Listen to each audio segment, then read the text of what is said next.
Some years I was supposed to cover and I didn't cover. Now I have a chance to cover it, if you tell me.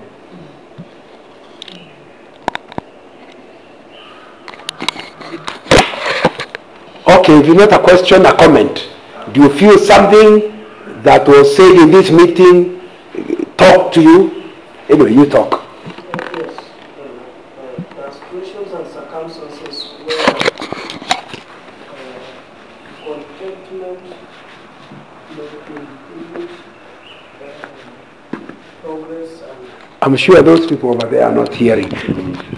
Volume. Yes, I was saying there are situations and circumstances that contentment in a way may inhibit growth and progress and I mean comparing yourself with others, as much as it might be difficult or it might look not okay or might be cause of it, but there's that discontent that helps you to advance like others. Okay, I expected that question. I would have been surprised if it didn't come.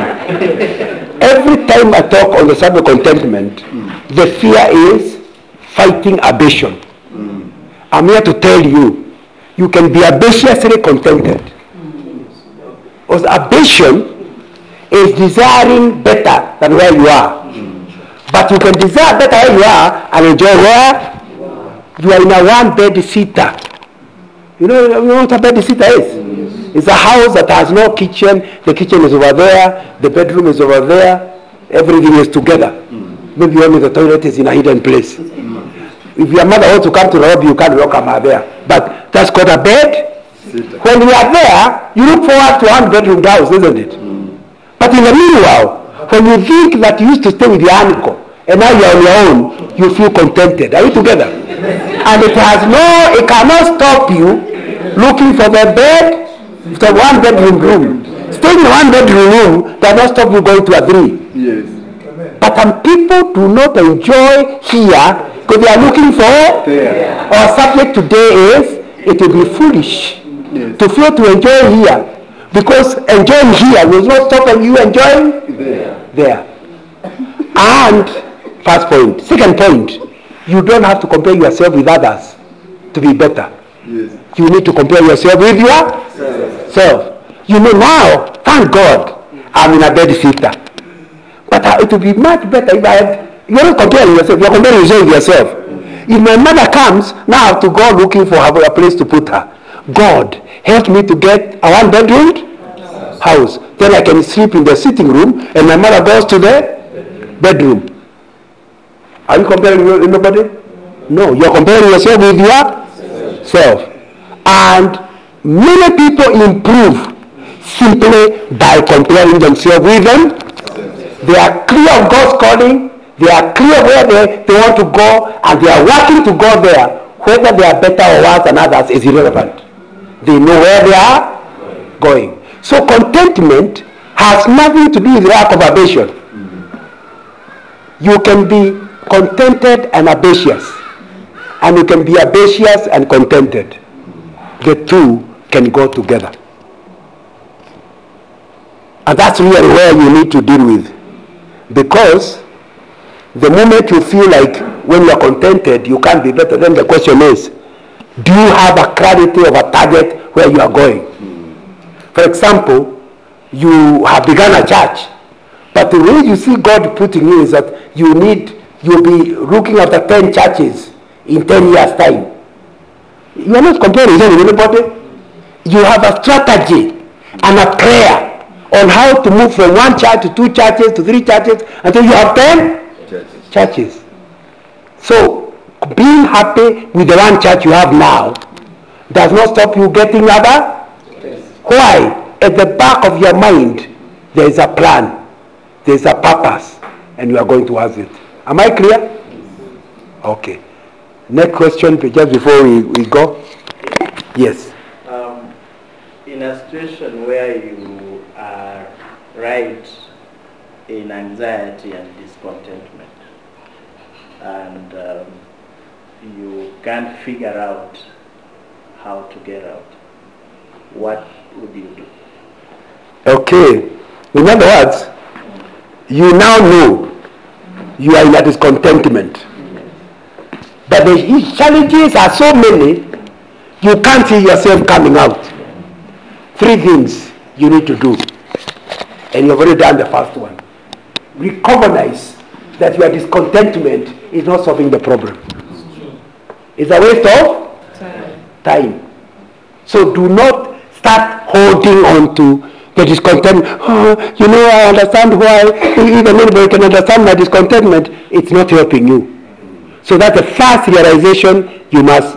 Number 2, understand that God's purposes can still be achieved despite going through that.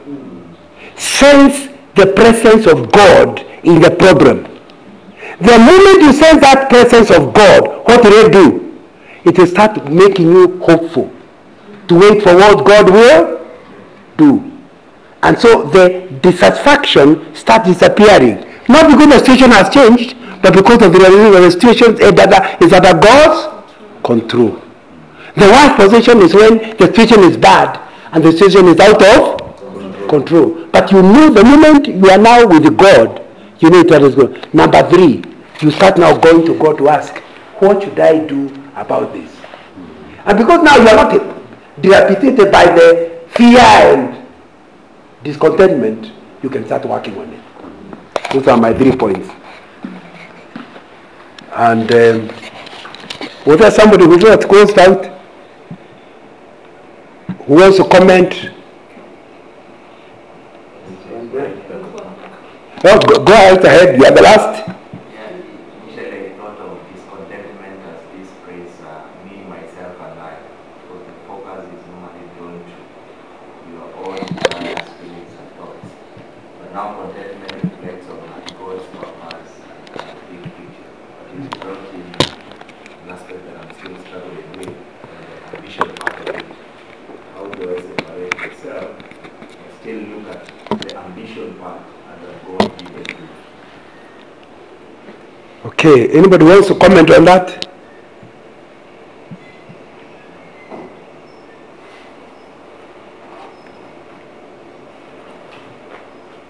Anybody wants to comment on his comment? Yes. Hearing what you say. Yes. I think what determines whether something is good or not, it's the motivation, the motive, and that is maybe what God is interested in. Ambition is right, but with what motivation? And the other thing I've also noted, it's like as you've said, we are just out here to live in God's original purpose. Most of the time we try to drift off, but He will always compel us to. And that which is in His purpose, He will allow it to happen.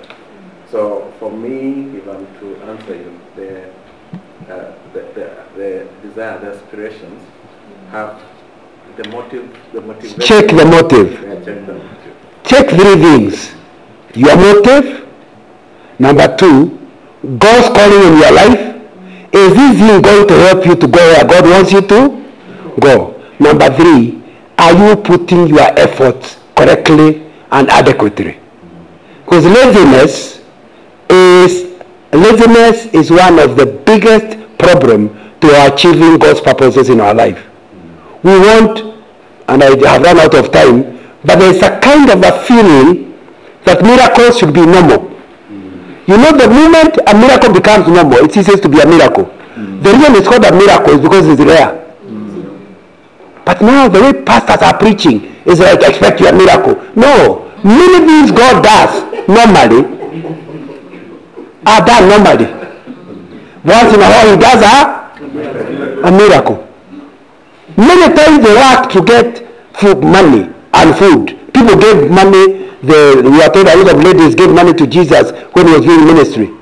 Then one time He got money from a fish. He could have done that regularly. Did He do it regularly? No. So you need to come to where you understand God expects you to be involved, expects you to work, expects you to be disciplined. And yet your discipline, your hard work is useless without His favor. So we need to work along with Him as He gives us guidance. Thank you very much. Let me run to the other meeting. I was Victor, if you can set him up on this Wi-Fi. Thank you very much. Asante. Yeah.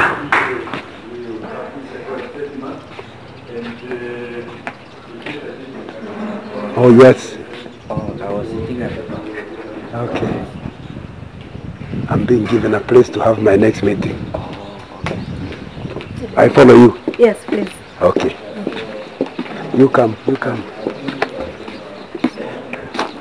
Thank you. Francis brought me. Oh, yes. Okay. Yeah, Francis, yeah. how are you? Thank you, sir. Thank you very much. Oh. In high school. At Kapsabet.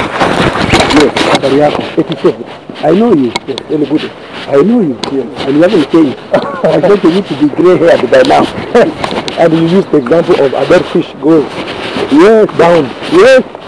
You can remember that a hero example. You are called by Sakatogush. Yes, the name. Yes, was also possible. Yes, I remember. Oh, those are many years ago. Now I know you are not young. And I preach on the book of Hebrews. Yes. Oh, you can remember. You need to be alive to you. Patron in quote. Yeah, I tell you. Every weekend. Every time. It's good to see that you are still remembering. Yeah, you used to invite you. Yeah, that was my friend. Yes, it was a different time. Yeah, it was a different. God bless you. But I'm nice to see you again. Now I'm okay. Let me join the meeting. I've already taken the, he gave me the link. You are set up? Yes. I'll just see whether it's going to come up. Yeah, it is. It's showing you there. Okay. That time means it's on. It's on. Thank you very much. So I'm okay now. And you're waiting on contract? Oh, okay. You have some water to drink? No, I'm okay now. Yes. Thank you. Let me go straight away. When is it? We did that. I'm the past speaker. So before you let me know, I'll be out of here. Because I'm going to be speaking from around 10:30. No, that's 2-3. I'll just drive away. So I'm well taken care of. yes, I'm the one speaking in the next one. Go ahead. God bless you. We will talk. Asante. We'll talk on the phone. Yes. It's already connected. Okay, let's see whether it's good. I'm already, yeah, I'm putting it on. Yeah, let's see. But it already shows it's on, so I don't think I'll have a problem. Okay. Asante. Thank you very much.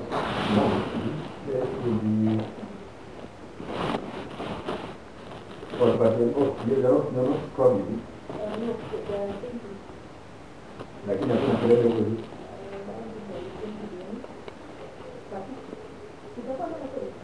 Hakuna kelele.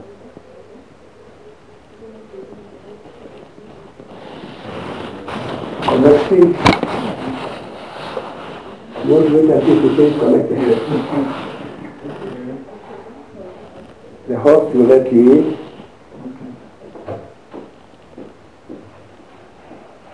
Good.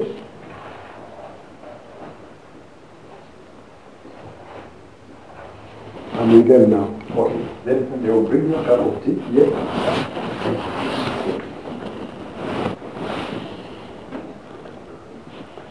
You are not allowed to talk.